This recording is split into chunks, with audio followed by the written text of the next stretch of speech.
انہوں نے عزم کیا ہے, انہوں نے تہیہ کیا ہے, انہوں نے ارادہ کیا ہے کہ ہم اپنے بچوں کو دینی تعلیم دیں گے, اور وہ دینی تعلیم دلواتے ہیں, مکمل کرواتے ہیں, اللہ تعالیٰ آسان کر دیتے ہیں. تو میرے بھائی ہم محنت کریں, کوشش کریں, تو میرے بھائی اب چیز آسان ہو جائے گی. تو کوشش تو ضروری ہے نا, ہاں کوشش کرنا پڑے گا. بعض لوگ کہتے ہیں ارے بھائی ہم کوشش کرتے ہیں, اور مثال دیتے تھے کہ حضرت نوح علیہ السلام کا بیٹا بھی تو آخر کافر رہا, تو نبی کا بیٹا کافر رہا, تو ہمارا بیٹا اگر بے دین ہے تو کیا ہو گیا؟ میرے بھائی یہ مثال دینے سے پہلے سوچنا چاہیے, یہ مثال دینے سے پہلے سوچنا چاہیے کہ حضرت نوح علیہ السلام نے اپنے بیٹے کو راہ راست پر لانے کے لیے, اللہ تعالیٰ کا فرمانبردار بندہ بنانے کے لیے کس قدر محنت کی ہے. چنانچہ آپ نے سنا ہوگا حضرت نوح علیہ السلام نے اپنے بیٹے کو راہ راست پر لانے کے لیے, اللہ کی وحدانیت کا اقرار کروانے کے لیے 950 سال تک محنت کی. کتنا محنت کی ہے؟ 950 سال تک محنت کی. میرے بھائی ہم اور آپ بتائیں کہ ہم اپنی اولاد کو دینی ذہنی تصور بنانے کے لیے, اور دینی وضع قطع بنانے کے لیے, اور دینی تعلیم کے لیے ہم نے اس پر کتنی محنت کی؟ کیا ہم نے 1-2 سال محنت کی؟ کیا ہم نے 9 سال 10 سال محنت کی؟ میرے بھائی نہیں کی. محنت کرنا پڑے گا, کوشش کرنی پڑے گی میرے بھائی, پھر اللہ تعالیٰ آسان کرے گا, اللہ تعالیٰ آسان کر دیں گے. چنانچہ قرآن پاک میں اللہ تعالیٰ نے فرمایا والذین جاہدوا فینا لنہدینہم سبلنا, کہ جو ہمارے راستے میں ہمارے دین کے لیے محنت کرے گا, کوشش کرے گا, ہم اس کے لیے سارے راستوں کو آسان کر دیں گے. تو میرے بھائی اللہ کی نصرت اور مدد جو آتی ہے وہ عمل کے بعد آتی ہے, بغیر عمل کے اللہ کی نصرت اور مدد نہیں آئے گی. چنانچہ آپ دیکھیں معجزات کا نبیوں سے ظہور کروایا گیا, معجزات کا نبیوں سے ظہور کروایا گیا, لیکن معجزے کے ظاہر کروانے میں بھی عمل کروایا گیا, محنت کروائی گئی, گرچہ تھوڑی ہی محنت کروائی گئی لیکن کروائی گئی.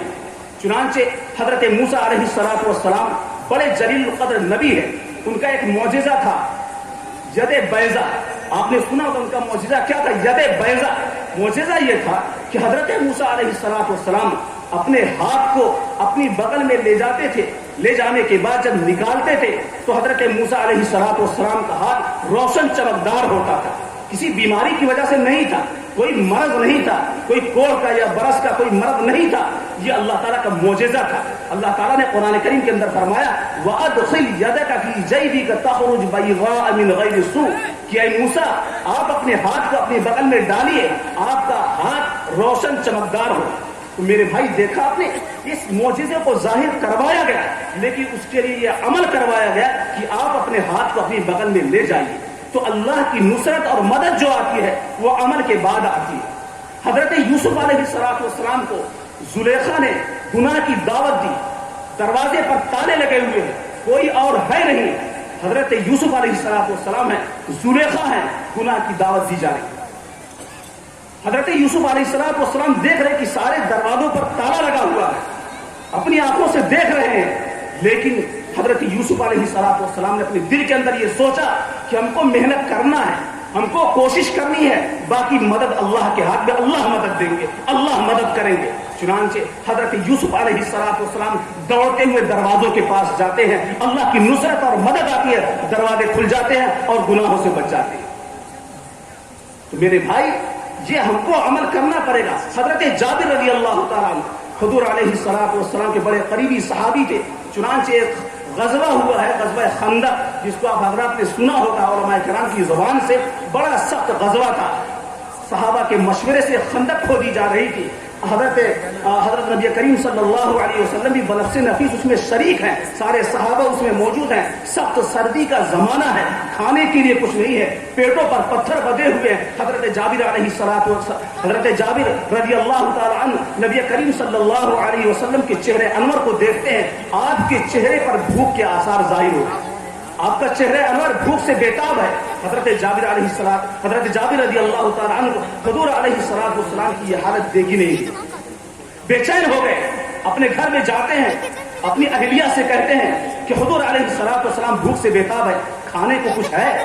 بیوی نے کہا کہ تھوڑا سا سامان ہے جو 3-4 آدمیوں کے لیے کفایت کرے گا, بس اتنا ہی کھانا ہے. اگر آپ کو دعوت دینا ہے تو صرف 3 یا 4 آدمیوں کی دعوت کیجیے گا. اور اس وقت صحابہ کی جو تعداد تھی 1000 تھی.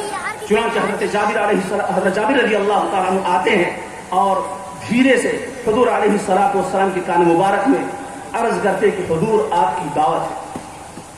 پورے مجمع میں آپ اعلان مت کیجئے گا, صرف آپ کی دعوت اور اپنے ساتھ 2 اور 3 آدمیوں کو لے لیجئے گا.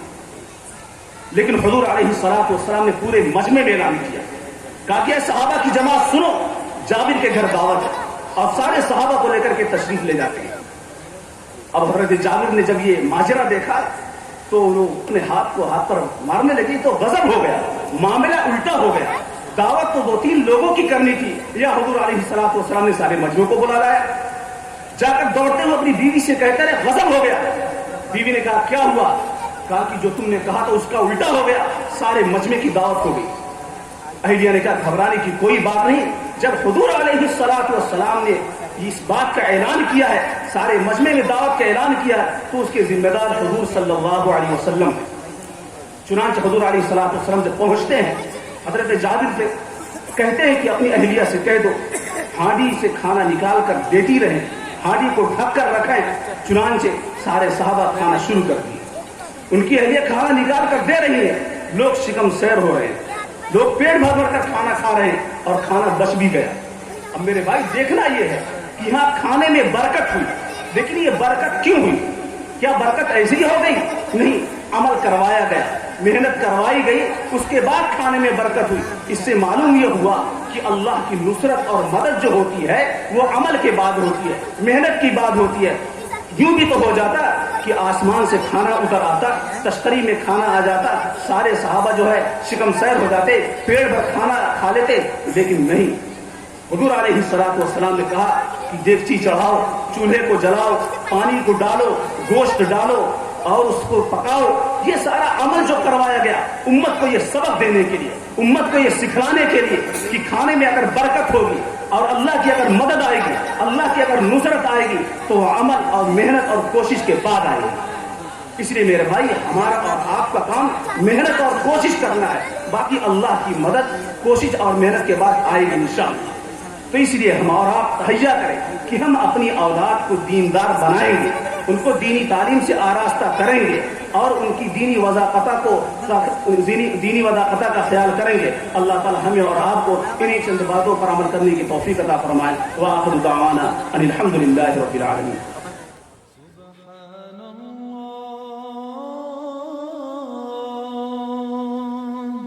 والحمد لله ولا